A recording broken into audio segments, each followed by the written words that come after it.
All right, welcome to Talking Around the Bases. My name is Ryan Carter, and I'm joined today by Logan. How are you doing today?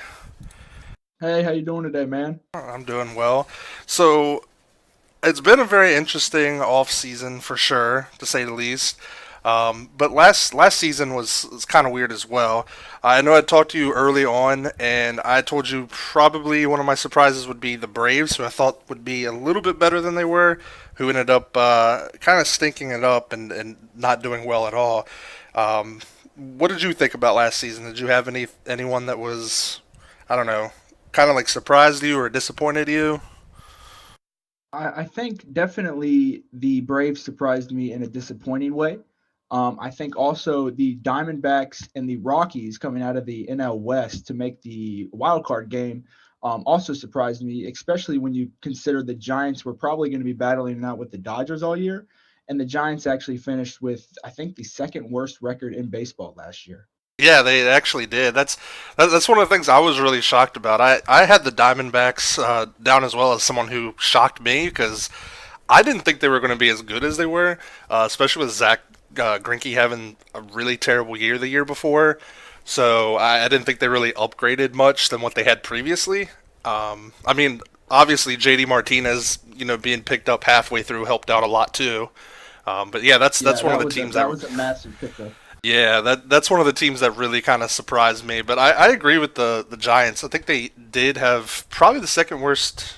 Yeah, the second worst. You know, wins and losses. So Yeah, their win yeah, percentage they was. finished 60. They only had 64 wins last year with Yeah, 98 losses. That tied them with the Detroit Tigers for the worst record in baseball last year. yeah, which is kind of a shocker because they had a load of talent. So I mean, that's one of the things we'll get into today with the Giants and how they kind of turned it around. So I mean, yeah, last year was kind of weird.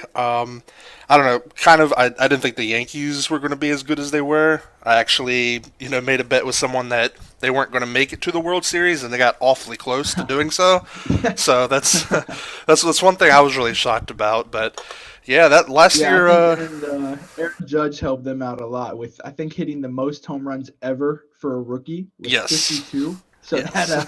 that was definitely that was definitely a good call up for them, and that really helped them out a lot. Yeah, definitely. And that's one thing that we'll see if he can adjust this year as well, because usually your second year, like full year in the league, pitchers now know your tendencies, they can adjust to you. So I don't think he'll put up the same numbers, but we'll see whenever the time comes I for mean, I that. definitely don't think. I mean, you got to expect a regression when it comes to batting average. I mean, he hit 284 last year. I don't see that happening, especially with how much he strikes out. Now, of course, with having Stanton now in the lineup, I'm not sure where they're going to hit him and whatnot, but that'll at least be more lineup protection for him. But still, I mean, a 284 batting average, I see that going more to a 240, 250 batting average at least. Yeah, definitely, and that's a good point because with Stanton there, it's one of those things that now he does have more protection behind him than he had previously, so he his pitch selection might be a lot better. So yeah, we'll definitely see. And like I said, I again made the same bet. I don't think they'll make it to the World Series, but we'll definitely see that. So one of the big things that did happen in the baseball world since the all season has been so slow has been the Hall of Fame recently, which had four inductees. So we had Chipper Jones, who was top at 97.2% on the first ballot, and it is the first third baseman to be inducted in the Hall of Fame since Wade Boggs, which was in 2005, and he had the 11 highest share of like the percentage in history. So definitely think first ballot Hall of Famer Chipper Jones. I mean, did you watch him much or? It was a little bit. I mean, I watched him definitely towards the older years, probably after '07, '08. Before that, I didn't get to see too much of him. I was just too young to really remember. But I mean, just looking at his stats, I mean, the guy was basically a above average ball player from the age of 23 to 40, which Right. I mean, it's just unheard of. I mean, he's playing every year where he played at least 140 games. He just put up monster stats, especially from a switch hitter.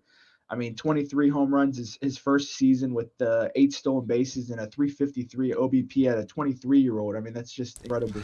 Yeah, that's pretty insane. I mean, towards the tail end of his career as well, he wasn't really playing that bad either. He wasn't really trying because I mean he knew he was, out of it, going to retire, Yeah. and the Braves just weren't that good. But yeah, definitely, it's that's a lot, and on the first ballot. So I mean, I know for sure he was getting in. The Yeah, and second one, especially, I mean, he made the All Star game his last 2 seasons at age 39 and 40. So yeah, that was huge. The second one was Vladimir Guerrero at 92.9%.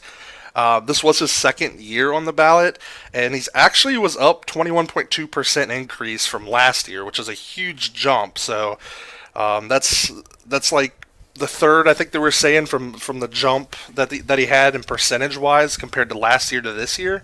Definitely think Vladimir Guerrero deserved it as well. Got a chance to see him to play in Baltimore on his last year, so definitely deserved it. So that's one of the guys I think had one of the craziest hits I've ever seen, where a ball actually bounced on the ground. Did you ever see this? I did. I saw that. Yeah, I think it was a curveball, Yeah. and the ball bounced right in front of the plate, and he golfed it out to left field. I mean, just incredible. Yeah, that's one of those guys that's you'll never forget a moment like that. The second one was also someone who played with the Orioles at the end of his career, so that's I guess they're making a habit here, which was Jim Thome. He was 89.8%. He is on the 600 home run club, so he joins Hank Aaron and all those guys in the 600 home run club, King Griffey Jr. that have already made it in. So definitely deserving there. And then the Yeah, and I last think one, the one thing with Jim Tomei that really, because as we're going to talk about, I mean, he hasn't had any links with steroids. So of course you have guys like Barry Bonds who have more home runs than him, but for someone to do it that long and from what everything we could tell, clean with no steroids, that's really a big factor, I think, in what got him in on the first ballot. yeah, yeah, definitely. And that's one of the things that was big for King Griffey. I mean, King Griffey is obviously better defender, and because he's Yeah. outfield, this guy was ridiculous. But yeah, that's one of the main things that I guess they take into consideration, or people, us as fans also take into consideration on who we'd like to see in. And then last, which was kind of surprising, but not so much because I mean, relievers don't really make it in that often. But Trevor Hoffman, who I actually like Trevor Hoffman a lot. I watched the game where he actually broke the save record, so he's one of those guys that definitely deserving because of his stat wise. The one thing I did see a lot of is kind of fans kind of disappointed because they're like, why should he go in? Because I mean, he's not even like the all-time saves leader, and but their points that they're making is that Mariano Rivera should deserve it, but I mean, he's on next year's ballot, so he's definitely going to make it. Yeah, Um, yeah, and I think I mean this was obviously the most controversial of all the selections, but when you look at Trevor Hoffman, I mean the guy was just so consistent. I mean I mean his best year, which was 1998 when he was 30 years old, he had 53 saves with only one blown save and a 1.48 ERA, which had him finish second in the Cy Young voting. So I mean when you have so many years of that, I mean just 601 saves. I think you put him in there just because even though he was just a relief pitcher, he was one of the best all time. yeah, definitely, and I mean, he's one of those guys that, I mean, during the beginning of his career, he struck out a lot of people too. So he was kind of like a lights out save, closer, just like Mariano Rivera was. Not to the same caliber, but he definitely got the job done. I mean, he had a stretch there of 3 years from 2005 to 2007 where he hit over 60 saves, which nowadays it's just not even a thing because it's always closer by committee. So Yeah, exactly. Yeah. I mean, especially, I mean, as the end of his career came around, his strikeouts numbers went down a little bit, but still during the prime of his career, I mean, he was striking out 10, 11, 12 guys per nine for a career strikeouts per nine of 9.4. So, I mhm. mean, like I said, I mean, of course, there's going to be some people who just don't want any relievers in except Mariano Rivera. But, I mean, Trevor Hoffman, whenever he was coming into the game during his prime, you pretty much knew the game was over. Yeah, definitely, and that's That's one of those guys that I like to see get in because I mean, like I said, I enjoyed watching him play, but he's definitely one of the most controversial ones of the four. So speaking earlier, whenever you said about the PED use and Bonds, I mean, how do you feel on that? Do you think Bonds should be in the Hall of Fame? I think with Barry Bonds and Roger Clemens, I think they're always going to have people who are against them. I'm probably not for most PED users getting in the likes of maybe Sammy Sosa or Rafael Palmeiro. But when it comes to Roger Clemens and Barry Bonds, I think they were so at the top of their game, even without PEDs. I mean, we never know what they would have been. But from all we can tell, I mean, when you have over 700 home runs for Barry Bonds, or a Roger Clemens who won, I can't even tell you how many Cy Youngs because it's just so many, and over 350 games won. I think they deserve to be in the Hall of Fame. Yeah, I'm kind of on the same boat. Um, I think, in my opinion, Barry Bonds, from what he did in Pittsburgh before he even went to the Giants, and he was a small, skinny guy, put up numbers that are around kind of Hall of Fame caliber. I mean, the dude had 250 stolen bases and around 200 home runs at that time. So Yeah. he was obviously hitting the ball and he shows his athletic ability. I mean, then again, he's also one of those guys that it's never been proven. I mean, sure, there's you know, it's probably 99% sure that he did do it, but it's never been proven. He's never said he's done it. So I I mean, mean, if we look, I mean, his last 3 years in Pittsburgh, so before he even went to the Giants, he won two MVPs and finished second mhm. in the third year, and then won three Gold Gloves. So, I mean, that's before he even went to San Francisco, which then he goes on to just become an absolute monster. Yeah. Which I believe he got walked with the bases loaded one time. He got intentionally walked. He did, yes. I Yeah, thought so. Yeah, yeah. He got intentionally because I mean it was just one run, and I think they were up by three or something. I forget the yeah. exact scenario, but yeah, intentionally walked with the I bases mean, loaded, which is if that tells you how how feared everybody was. I mean, in 2004, he had 232 walks for an OBP of over 600. So yeah, he was getting on yeah, base 60% of the time. I mean, it's absolutely just absurd. yeah. I mean the walk part is the whole thing. It's like just I mean people got to understand too during that time is not all of them, but a lot of the top pitchers and good pitchers could have been on PED as well. Like there's Right. probably Yeah. still people out there that we don't even know about that just kind of flew under the radar and were pretty probably lucky that nothing was called to their attention. Yeah, But exactly. Yeah, you're right there. I mean, you really, that's the problem is you never know. I mean, of course, like I said with Jim Tomei, we haven't heard those links, but I mean, it could come out tomorrow. I mean, you just never know, especially right, during that era of baseball when it seems like testing wasn't as strict as it is nowadays. exactly. And I think he's one of the only guys too that I ever like look at and see his wins above replacement. And I mean, Barry Bonds has never had a negative wins above replacement. Nowadays, a Oh my player can gosh. go like negative. I mean, his worst year was in 2005 at the end of his career, where I believe he was hurt or just not playing. He only Yeah, played only 14 14 games, games. Yeah. and he had a .7. Every other year, it's been above 3, which is just ridiculous. Nowadays, I mean, if you think about it, last year, JD Martinez, who was the second monster of the year behind Aaron Judge, only had a 2.2 WAR, and Wow. that's just Yeah. below every single day of Barry Bonds' life. So, I mean, even in Pittsburgh, he was putting up huge numbers. So, I think he's a Hall of Famer. Um, And I honestly I wonder because it seems like he's going up a little bit when we're getting new younger voters in. So yeah, I wonder if by the end of it, I wonder if he will actually get in because he's at 56.4%. I think you've got to get to 75%. So I think he's making the strides to actually to get there. yeah, 75% is the thing, and he's trending upward each year. Him and Clemens, they both received. Well, Bonds got 2.6% increase, whereas Clemens got 3.2. So they are trending upwards each year. Um, So we'll see how that goes, and if there's ever the main problem is there's always going to be those Chipper Joneses each year, someone who's like a one in until there's like a Exactly. weak Like you class. mentioned for next year, whenever they have Mariano Rivera going in.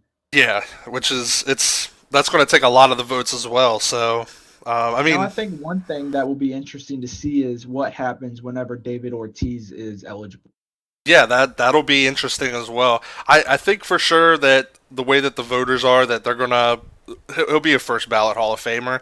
I'll be surprised if he wasn't, just because I don't know. He's one of those guys that was really never 100% proven, but like there was some stuff out there about it. So I don't know. We'll have to see when that time comes. The big shocker I think for the Hall of Fame this year for me was Edgar Martinez not making it in again. He did shoot up 11%, so he's right on the cusp. I do believe next year he might get that extra 5% and just get put in. I think Edgar Martinez is definitely one of the guys on the Hall of Fame that I would have voted in, and it was looking like he was going to get in because a share of the voters he had him pegged. He was sitting at like 82% in the polls. So, Yeah, that was the big shocker for me. I mean, I think obviously it gets held against him that he was a DH, and that's right. probably rightfully so, because. But I have a feeling if he was in Boston or New York during his career instead of Seattle being a DH, I feel like he would have been elected by now. Right, exactly. And he's one of the guys that actually like built the DH. He's like a guy that was just I mean, that was kind of never a thing, and that's one of the things that he was, created for. So, I mean, without Edgar Martinez, you really don't have David Ortiz. So, I Yeah, I mean, he had a career batting average of 312. So at least if all he does is hit, at least he hit really, really well. right. I mean, that's sometimes that's all you need to do. I mean, these guys that are in there are just saving games. I mean, if that's all you got to do is just go out there and save games, that's what they did well as well. So, I don't Exactly. know. Next year, I think he'll get in. So we'll definitely see. The guys the one and duns is the only thing here that there wasn't much shocker because these guys are definitely good ball players. It's not Hall of Fame worthy. You got guys like Jamie Moyer, Hideki Matsui, Chris Carpenter, Livian Hernandez, Carlos Lee, Orlando Hudson, Jason Isringhouse, Brad Lidge, Kevin Millwood, Carlos Zambrano, Kerry Wood, and then you have Johnny Damon, who I was kind of surprised that he was a one and done. I thought maybe he would get more than what he got, because I think Johnny Damon, I wouldn't say he's Hall of Fame worthy, but definitely better than the 2% or whatever he received. I think the two that really surprised me, taking my Washington Nationals bias aside for Levon Hernandez, I think it would be Johnny Damon and Johan Santana. I don't know if it's just because when I was really starting to fall in love with baseball, Johan Santana was at the top of his game with the Minnesota Twins. And it just brings back the memories of how dominant this guy was from the left side.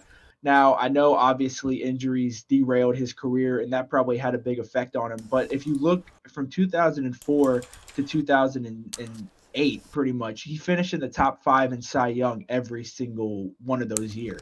Yeah, I mean, I know, and that was, I mean, he had 238 strikeouts, 265, 245. I mean, the guy was just dominant. We would have liked to have seen what could have happened if that left shoulder and arm could have just stayed healthy. yeah, definitely.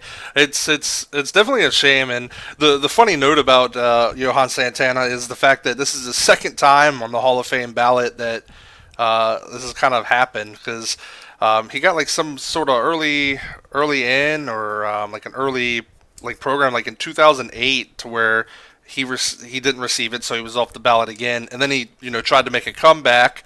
Yeah. So I don't know. Johan Santana definitely another one that surprised me. Johnny Damon the most though for sure.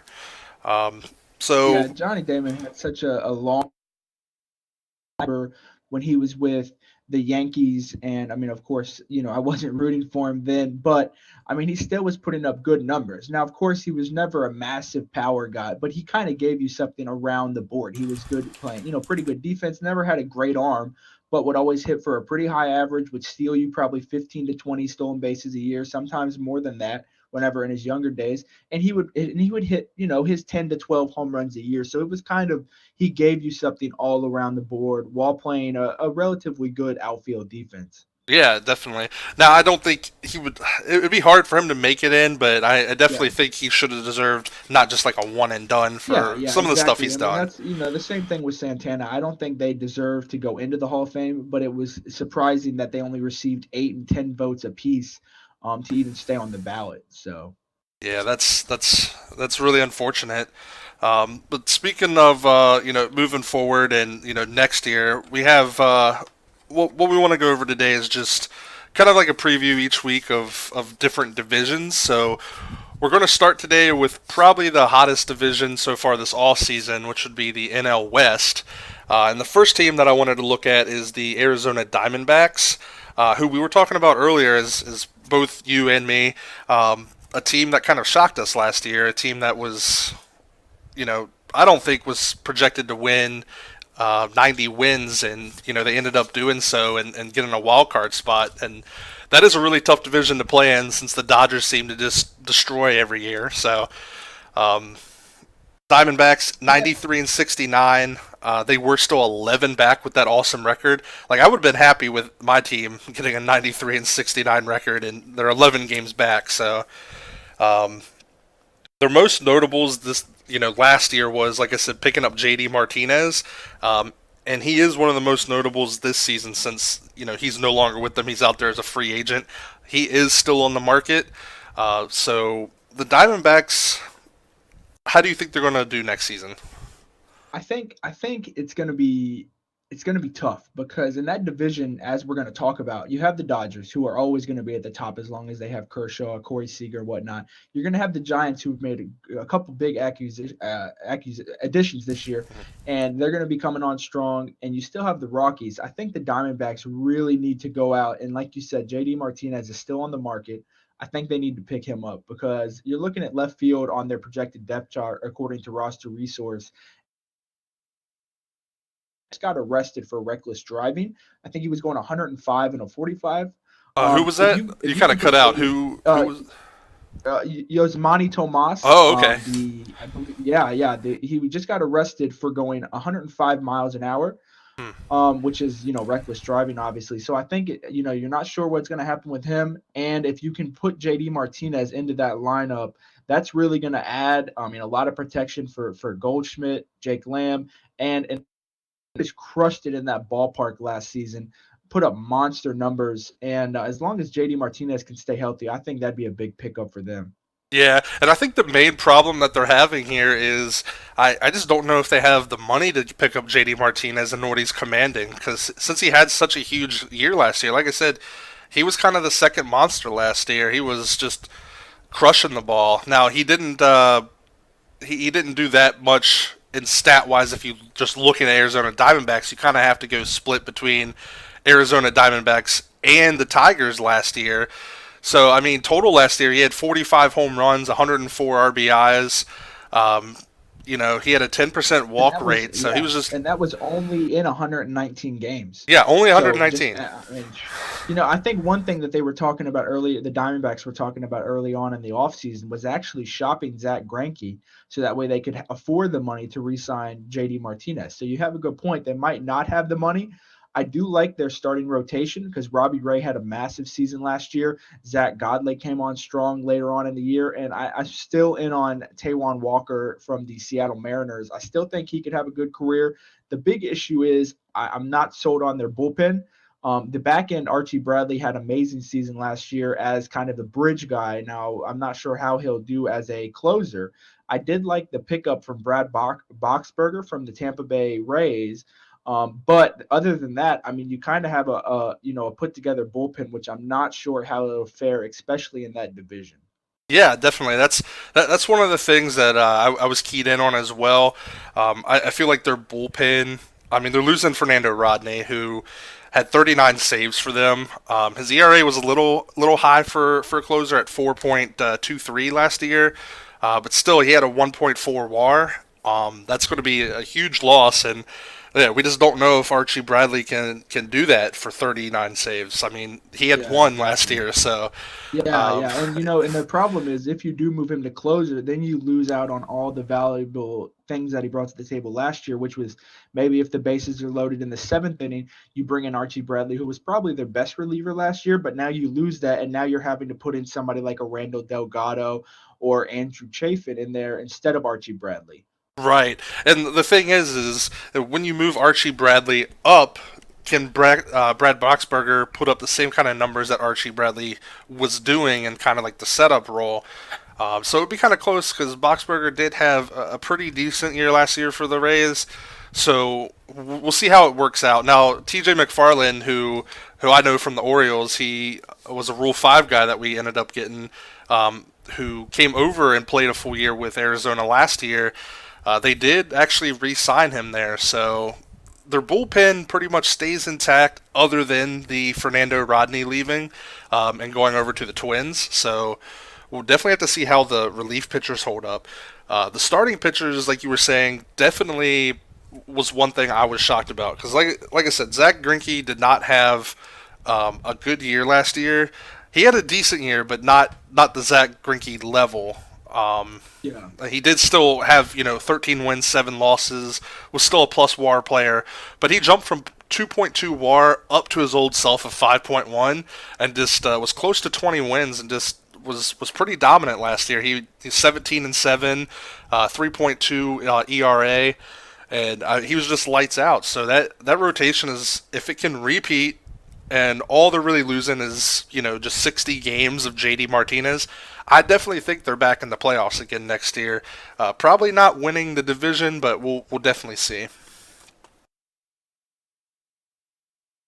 Now, the one thing about the Diamondbacks is I see, and I've heard rumors as well. It's obviously been big this all season for Manny Machado, and the Diamondbacks have been one of the teams that has been rumored to probably get him. So they're the ones that are the most consistent, and they definitely have the pitching prospects to do it. So we'll have to see if they pick up Manny Machado. Then it's a whole different story as well. Yeah, I mean, I think the main thing with that is, I mean, I know the Orioles, they've had problems with getting pitching prospects. So they're definitely going to want a young, controllable, at least probably a couple of them. Now, the funny part would be if the Diamondbacks could make that trade without giving up either like a Walker, a Corbin, or a Zach Godley, which I think would actually hurt their team because you're taking away from the starting rotation. Now, like you said, they have a couple prospects. Not, I don't think anybody that's massive, especially for what the Orioles would be looking for. Especially since their best prospect is probably first baseman Pavin Smith, which I don't think the Orioles are. The Orioles seem like they can groom enough hitters where they really just need to go after pitchers. So I think that would be the interesting part.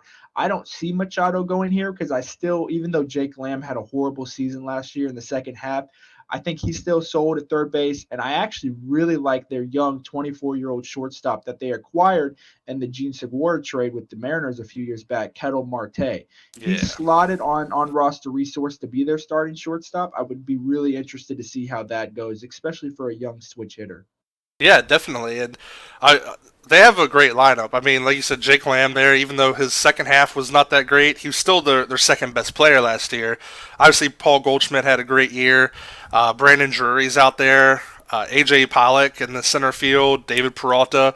We'll have to see what happens with Yomani Tomas. Now behind the plate, they have a 50-50, which is, I always feel like they need to beef up their catcher, but they have Chris Herman back there who split catches, and I think Chris Herman is definitely good if you can give him a lot of at bats. Because I mean, he definitely didn't have a bad year. It was an average year, so we'll definitely have to see how their lineup rotates out. And but I mean, if they can't get a Machado for cheap and not give up like a Godley, but he's got to probably go like either Godley or Corbin. There's been a lot of talks of the Yankees trying to get Corbin, so I mean, last year they had 5 great pitchers. All 5 pitchers were around 3 wins above replacement. Greinke, Corbin, Godley, Robbie Ray, obviously, and T1 Walker, who had 2.5, who was a little on their cusp. So if everything stays the same, they don't make any trades. They're losing out on JD Martinez, which was a huge, thing, but they still have Goldschmidt and Lamb and Marte, so we'll definitely have to see how it turns out. I think a free agent signing that would be really big for them is, even though he had a really bad year last year, a Jonathan Lucroy, who's still on the market and doesn't have a ton of options left because most people have their catcher spot already, put together. I think the Diamondbacks could go after a Jonathan Lucroy. Yeah, Contract, maybe, and that would really help out with that catcher spot. Yeah, I agree. Like Jonathan Lucroy for them would be a huge upgrade, and I think that would kind of it's not going to fill the hole of a JD Martinez, but it'll definitely help him out. Yeah, exactly. Especially if last year was just an outlier and maybe he can get back to his 2016 numbers where he put up, I mean, 24 home runs, 81 RBIs, and a 292 batting average. Yeah, for sure. So moving on from the Diamondbacks, the next team is the Los Angeles Dodgers, who of course, like I said, have been ridiculous every year, thanks to usually one Clayton Kershaw. But they finished last year with over 100 wins, so they went 104 and 58.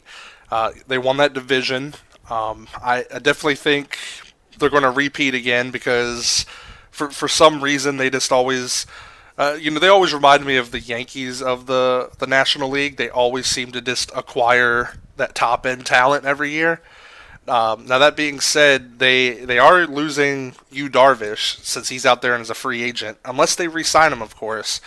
And that's one big hit that they're going to take. But other than that, they're pretty much primed to go for the distance again. Yeah, I think you can pretty much already pencil them in for the top of the NL West. I mean, even with losing you Darvish, and I think maybe an underrated loss that they'll have is Brandon Morrow, the relief pitcher who signed with the Cubs. They really rode him hard, especially in the playoffs and into the World Series. I think he pitched every single World Series game for the Dodgers. But with Clayton Kershaw at the top of the rotation, and you have Chris Taylor, who had an amazing season last year for them out of nowhere from the Seattle Mariners. You got Corey Seager, who just seems to be a franchise building block at shortstop, with Cody Bellinger, who had an incredible year last year coming up from the minors.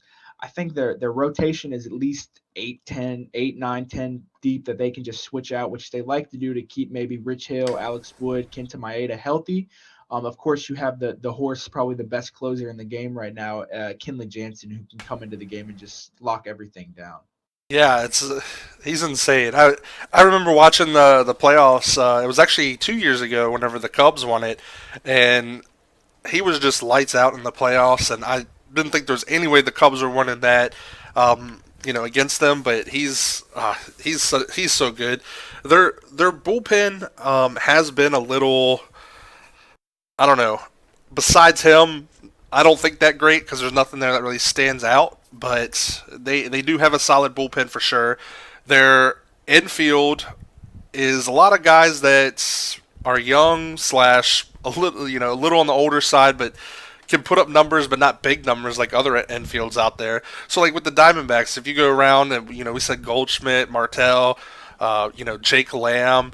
If you look at the Dodgers, you got Corey Seager, you got the young guy Corey Bellinger, you got Logan Forsythe who they kept around for second base, and you got Justin Turner at third base. So really, there it's kind of the same. It matches up on paper. So I don't know. I think the biggest thing that is going to stick out for me for the Dodgers is the loss of their starting pitching. Because you can't just run Kershaw out there every day. Yeah, I think it's going to be interesting to see how Jock Peterson can do in a full-time role. One time a top prospect, I believe he was top 5 in the game, has really disappointed, especially with the strikeout numbers. Now it looks like their backup outfielders are Matt Kemp, who they acquired from the Atlanta Braves, who's really just getting, I mean, just a Brinks truck backed up to his house every day, and then a Trace Thompson. Of course, they have Enrique Hernandez, who's kind of a super utility man, but if Jock Peterson struggles, if Yasiel Puig, continues to be kind of a roller coaster, I'm not sure what they really have as far as outfield backup. I know they have top prospect Alex Verdugo, who could get a chance, and obviously him and Walker Bueller, who's their top pitching prospect, could see time up this year. But I think the outfield depth worries me. And then, like you said, the middle of their bullpen. I mean, I like the pickup of Scott Alexander from the Royals. Pedro Baez kind of seems like he had a really good first half last year and kind of an iffy second half. Other than they use Walker Bueller and even Julio Urias. I believe he's only 20 years old, 21 years old, coming off shoulder surgery. And I know he was on a fast track to the majors before the injury. So it'll be really interesting to see how they integrate all these pieces. But at the end of the day, I think you're still expecting the Dodgers to win 100 games and finish at the top of the NL West. Yeah, there's just one of those teams that, and I know I've talked to multiple people before. There's just one of those teams that you kind of talk about, and the first thing you think about with the Dodgers is not their hitting. They seem to always do it without like through the roof numbers and hitting stats. They just seem to put the ball into play, score runs, and pitch well. But yeah, I think Kershaw, if he stays healthy, because he really hasn't had a year where it's just been no Kershaw for the Dodgers for a long, extensive period of time. So if he could stay healthy, I think you're right. I think the Dodgers definitely are the favorites to win this division again. Although I do think the Diamondbacks may give them a run for their money. So we'll definitely see. I mean, the Dodgers are one of those teams that, well, the one thing that I wanted to say was the Matt Kemp. I think they released him though, Oh, is he because not there anymore? Okay. yeah, because what had happened was the Braves traded Matt Kemp to the Dodgers for Adrian Gonzalez, which was and Scott Kazmir and Brandon McCarthy, and I think also Charlie Culberson. And what it was basically just a money dump. And then what had Yeah. happened is the Dodgers released Kemp, and then the Braves released Adrian Gonzalez. So both those guys are out there, and I mean, talk about a fall from grace. Adrian Gonzalez was just one of those guys that with the Padres just destroyed the cover of the ball, went to Boston, and just had a horrendous time there. Came to the Dodgers, had some good years, but last year just wasn't even a factor. Didn't really do anything. Yeah, yeah, he got replaced by Cody Bellinger, and Yeah. if I remember correctly, during the World Series, Gonzalez was so upset with his non-playing time, with being left off the roster, he actually went home. He did not stay with the team during the World Series, which was a report going around. Yeah, that's if that's something that you're doing, then I mean you just don't deserve to play anyways. So I mean I think he's just had a Yeah. rough go of it, and I mean he's still out there. No one's picked him up, so I have a hard time believing that he's going to be playing baseball anymore. And so other than that, Dodgers, I think they win. I don't know if they'll go to the World Series again, but we'll definitely see. I think if they could pick up a couple of people, maybe a starting pitcher out there, who knows if they pick up like Jake Arrieta or Yu Darvish again, then um, I think Yeah, that if they brought you Darvish back, that would just be awesome. I mean, I know he wasn't great in the World Series last year for them, but you got to go off of his track record, and as long as he's been pitching and healthy, he's just been lights out, especially when it comes to strikeouts. yeah for sure. So the next team here is going to be Colorado Rockies, who is the third playoff team to make it out of this division. They were also a wild card, and I think a team that shocked me as well. Um, did you like Colorado at all? Did you watch them in the playoffs? I mean, how do you not love that offense? I mean, you Yeah, have to start with the cornerstone of the franchise, which is Nolan Arenado. I mean, the guy plays probably top two third base in the league and also just puts up monster numbers every year. Obviously, with Colorado, what they're always going to be struggling with is starting pitching. And even looking at their starting pitching now, you're seeing a massive weakness. Now they're trying something new, which is just dumping a whole bunch of money into the bullpen by signing Wade Davis on a big contract and Brian Shaw. We're going to see how it works out for him. Maybe the starters will only go 5, 6 innings a game, hopefully, and then they can just go straight to that monster bullpen. But you know the offense is always going to be there playing in cores, especially when you have a Charlie Blackmon, a Nolan Arenado, even a top prospect like Ryan McMahon. They can rake in that ballpark. It's always just going to be what their pitching can do. yeah, definitely, and that's the big thing because I think one of the most underrated pitchers that was on the market this year. I was actually hoping that the Orioles would pick him up. Was Tyler Chatwood, who's gone. He went to the Cubs on a 3-year contract, and I just don't know what they're going to do without the pitching. But then again, most of the time in Coors Field, it doesn't matter who you run out there, the ball is just going to fly out. And that's one thing I loved about the Rockies is if you're a fan of hitting and you're a fan of like PlayStation games or any type of baseball game in the history of just going out there and mashing the ball, that's the Colorado Rockies. Anytime you watch them, they're putting up huge numbers. I know in a fantasy side, anytime they played in Coors Field, you're either taking them or the team that's facing them because you know the ball is just going to fly out of that ballpark. The one thing I think that's going to hurt them is, uh, you know, they are losing Jonathan Lucroy at catcher, but they did kind of make that up with getting Chris Iannetta back. He was playing last year with Arizona, and they just kind of just swapped back on a 2-year deal. They are losing Carlos Gonzalez, who's still out there, but they still have enough to make a run. Like Nolan Arenado. I like the Orioles. I like Manny Machado, but Nolan Arenado is the best third baseman in the league. It's kind of hard to match with that guy. He's really consistent. I think it's close. MLB said that Machado's like their fifth best or sixth best third baseman, which I think is ridiculous. But I think Colorado is definitely a team that's poised to make it back to the playoffs. It's going to be tough because you know in a wild card situation, they were kind of on the cusp with this lineup last year. They finished 87 and 75. We're 17 games back of the Dodgers and 6 back of the Diamondbacks, but they still ended up making it. But I don't know. The Charlie Blackmon just had an outrageous year last year. He was their best player, and that's surprising considering they have Arenado on the team. Yeah, they were both incredible in that ballpark, and it'll be interesting to see how Trevor Story can turn out with all those strikeouts that he has. But at the end of the day, with this team, their offense is going to be there. I don't think I have them going back to the playoffs just because I am worried about the starting pitching. But if they could figure out a way to get through 5 or 6 innings a game and then go to McGee, Shaw, Ottavino, Wade Davis, I think they could have a chance. I don't see it happening, but it wouldn't surprise me.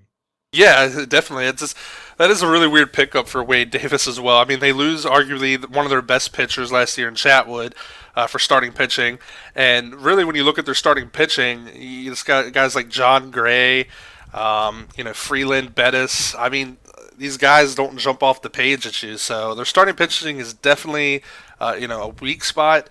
But their lineup is just, I mean, if you can score 20 runs, I mean, the other team's probably going to score 20 runs too, but I mean, if you're going to score 20 runs, that's just, Yeah, it's insane. you're gonna be good. Yeah. Yeah, their lineup's just out of control. I don't, I mean, in that whole thing, we didn't even mention Trevor Story, who's just been, a powerhouse since he got called up. And I mean, last year he had a kind of a similar year to his debut. Granted, only in 97 games of his 2016 debut, he had 27 home runs, and 145 games, he had 24. So that was the whole thing I was talking about earlier of kind of pitchers adjusting. So whenever he came in, he had 27 home runs in 97 games. I believe he had that major league record for the most home runs and like your first couple 7 games. I think he had like 9 or 10 or something ridiculous. Yeah.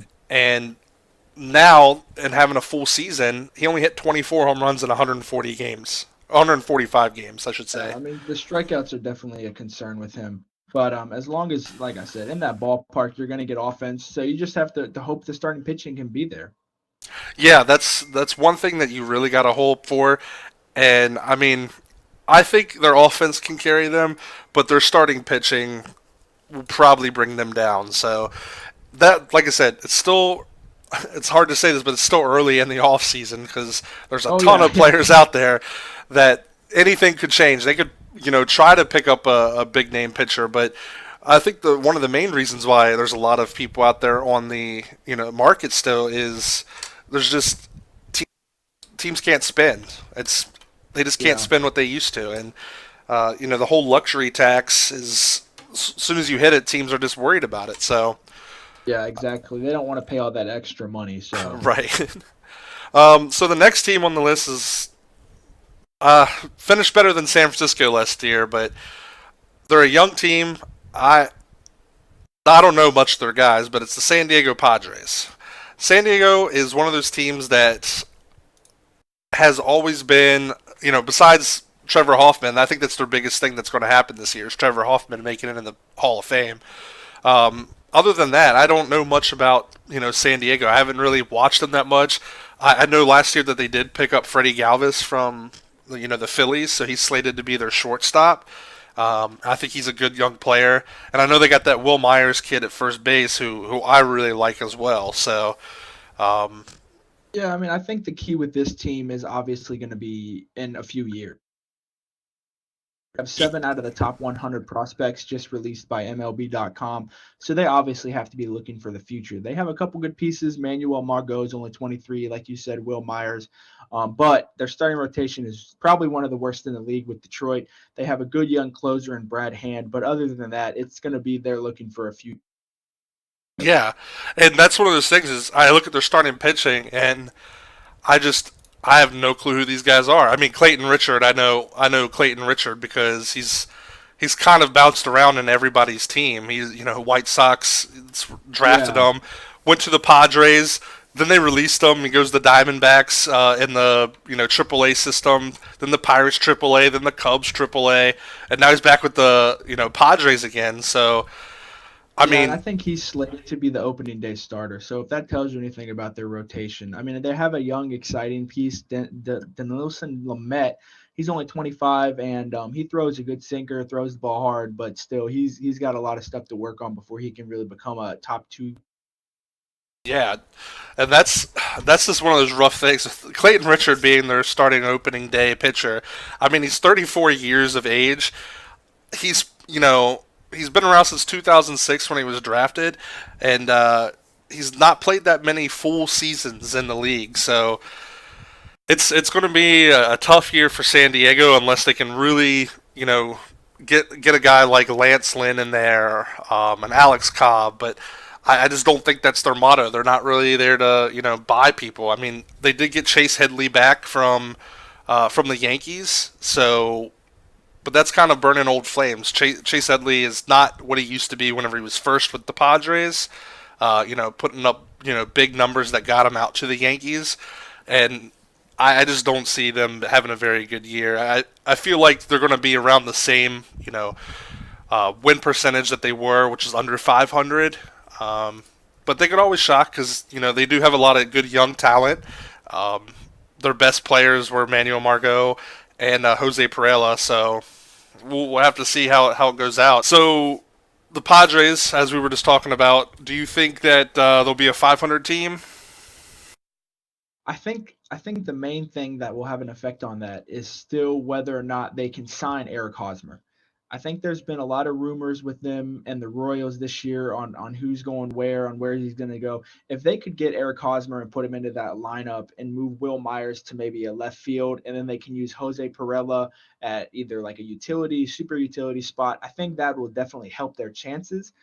Do I see them as a 500 team? Last year they finished 71 and 91, so they'd have to win what is that 10 more games this year over last year. I don't think so. Just because I feel like the Giants are going to be a better team. So I kind of feel like the Padres are destined to finish last in that division. But I feel like they could be a great team. Give it 3, 4, 5 years from now when all those prospects, even if just a couple of them hit, they're going to be in a good spot. Yeah, definitely. And speaking of the Giants, they're the last team here. San Francisco last year, horrible year. Finished 64 and 98, only a .395 win percentage. Partly in due to the fact that their starting pitchers were just not as good, and they were also hurt a lot of the time. Their hitting really wasn't an issue because they had some good hitting stats last year. Buster Posey had an excellent year, 4.3 wins above replacement. He that's pretty big for a catcher, especially on a team that is second to last in the league. So they still have talent. They got Brandon Belt, Panic, but they've made a lot of moves this offseason to help push them forward, and it's been big moves. They traded just recently for Andrew McCutchen, so he's slated to be their right fielder. They just signed Austin Jackson, so he's slated to be their center fielder. And they also made that huge trade for Evan Longoria from the Rays, and he's going to be their third baseman. So that's three pretty huge pickups to an offense that was already kind of rolling. So if their pitching can hold up, I feel like the Giants are going to give a run for the money for the Dodgers, and it's also an even year of 2018. So they I always seem to think do it. I think the main thing, like you said, with the Giants is when Bumgarner got hurt, that really just crushed their spirits. I mean, he's the heart and soul of that team. I know Buster Posey's been there longer, but really taking having Bumgarner take the ball every fifth day is really awesome. Now they have a. It looks good on paper. Cueto and Samardzija. Cueto and Samardzija have not been great since they signed there. Samardzija had a better year last year, but Johnny Cueto's just been either injured or bad. They spent a lot of money on Mark Melancon to sign him away from the Nationals, and he was really bad last year. Uh, the bullpen's really shaky. I mean, Hunter Strickland, he's a good young hard thrower. 29 now, so not as young, but good hard thrower. You know, you think he could be a good setup man. Sam Dyson, who they picked up from the Rangers, he's kind of been iffy, a little bit better in the second half, but still, the bullpen's going to have to get it figured out. And like you said, it's going to be really exciting to see now what the lineup does when you bring in an Andrew McCutchen who had a massive bounce back year last year compared to what he did the year before. I mean, he had 28 homers, 88 RBIs, and still put in 11 stolen bases while getting on base at a 3.63 rate. So I like that. I mean, Hunter Pence, he's almost 35 now. He can't stay healthy, but you don't really need him to be big in that lineup. It's going to be interesting to see if they just give center field to Austin Jackson or if they can actually maybe bring in someone like a Gerard Dyson who can kind of platoon with him since Jackson crushes lefties, but I don't know if I trust him every day against a righty. Right, and one of their main guys there is also that Steven Dugar, who's one of their good young prospects who is going to be their everyday center fielder once he gets in the mix of things. So who knows? Maybe in spring training, maybe they just go with this and they decide to do a platoon with the young guy and let Austin Jackson kind of take the reins. I mean, Austin Jackson really doesn't need to do much with hitting. He just needs to patrol center field like he's always done. Yeah. And their outfield is defensive. I mean, you got McCutchen, you got Austin Jackson, you got Pence. All those guys are fast and they know how to play the field. I think the main thing that's going to be a little bit weird here is McCutchen in right field. Nope. Trade last couple. Yeah. Yeah. So they're going to be. I mean, they've got Brandon Crawford still, who's a good, solid shortstop, plays great defense. But other than that, it's going to be interesting to see. I think I could see them maybe finishing third above the Rockies. I mean, above the Rockies and the Padres, but below the Dodgers and the Diamondbacks. But a big thing is going to see how Madison Bumgarner can bounce back from that injury that he suffered. Yeah, definitely. That's one thing that we're going to take a look at. Hopefully the Giants get back there because I like the Giants. They made a lot of stuff happen this offseason, which a lot of teams aren't doing. So we'll definitely have to see. So yeah, thank you so much for joining me today. And next week we'll switch our focus from the NL over to the AL, where we talk about the AL West and the hot fire of the Houston Astros and also the hot fire of the Los Angeles Angels. Okay, man. So much for